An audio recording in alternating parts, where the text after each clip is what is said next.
5 में से 4 राज्यों में हुए विधानसभा चुनावों के रुझान में बीजेपी प्रचंड बहुमत के साथ सरकार बनाने जा रही है। भाजपा की जीत का जश्न देश भर में शुरू हो चुका है।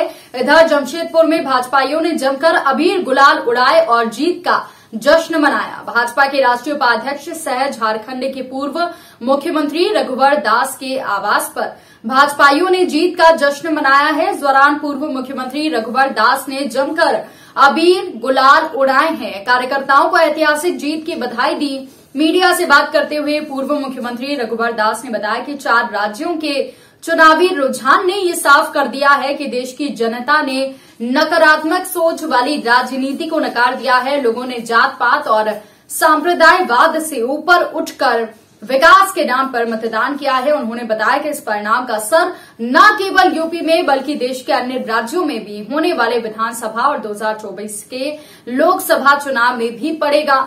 वहीं झारखंड की राजनीति में इस परिणाम का असर होगा। उन्होंने बताया कि वर्तमान झारखंड सरकार के मंत्री और विधायक भी सरकार की कार्यशैली से नाखुश हैं। उन्होंने जीत का श्रेय पार्टी के शीर्ष नेतृत्व के साथ कार्यकर्ताओं और 4 राज्यों की जनता को दिया है। देश के 5 में से 4 राज्यों में हुए विधानसभा चुनावों के रुझान में बीजेपी प्रचंड बहुमत के साथ सरकार बनाने जा रही है। भाजपा की जीत का जश्न देश भर में शुरू हो चुका है। इधर जमशेदपुर में भाजपाइयों ने जमकर अबीर गुलाल उड़ाए और जीत का जश्न मनाया। भाजपा के राष्ट्रीय उपाध्यक्ष सह झारखंड के पूर्व मुख्यमंत्री रघुवर दास के आवास पर भाजपाइयों ने जीत का जश्न मनाया है। इस दौरान पूर्व मुख्यमंत्री रघुवर दास ने जमकर अबीर गुलाल उड़ाए हैं। कार्यकर्ताओं को ऐतिहासिक जीत की बधाई दी। मीडिया से बात करते हुए पूर्व मुख्यमंत्री रघुवर दास ने बताया कि 4 राज्यों के चुनावी रुझान ने ये साफ कर दिया है कि देश की जनता ने नकारात्मक सोच वाली राजनीति को नकार दिया है। लोगों ने जात पात और सांप्रदायवाद से ऊपर उठकर विकास के नाम पर मतदान किया है। उन्होंने बताया कि इस परिणाम का असर न केवल यूपी में बल्कि देश के अन्य राज्यों में भी होने वाले विधानसभा और 2024 के लोकसभा चुनाव में भी पड़ेगा।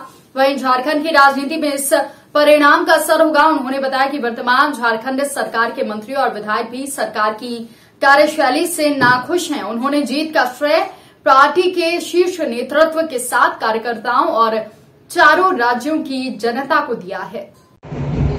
विधानसभा चुनाव के जो रुझान आ रहे हैं तो 4 राज्यों में भारतीय जनता पार्टी को ऐतिहासिक विजय हासिल हो रही है। इस ऐतिहासिक विजय के लिए मैं उन राज्यों की जनता को नमन करता हूँ। साथ ही साथ हमारे पार्टी के शीर्षस्थ नेतृत्व, संघर्षशील एवं पार्टी के प्रति समर्पित कार्यकर्ताओं के साथ साथ करिश्माई नेतृत्व के स्वामी और भारत के जनप्रिय लोकप्रिय प्रधानमंत्री जी को हृदय के गहराइयों से मैं बधाई देना चाहता हूँ। उत्तर प्रदेश के जनादेश ने नकारात्मक राजनीति को नकारा है तथा लोकतंत्र, विकास एवं सुशासन को पुरस्कृत किया है। इन चुनावों में जातिवाद, संप्रदायवाद के खिलाफ राष्ट्रवाद की जीत हुई है।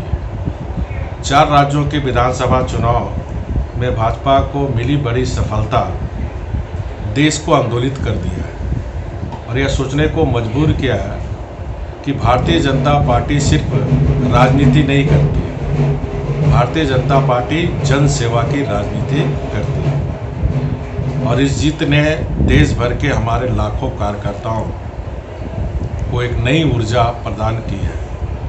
और यह विजय कोई राजनीतिक विजय नहीं है बल्कि हमारी उस विचारधारा की विजय है जहां राष्ट्रहित हमारे लिए सर्वोपरि है। 4 राज्यों में मिली सफलता ये विजय पर्व का शुभारंभ है।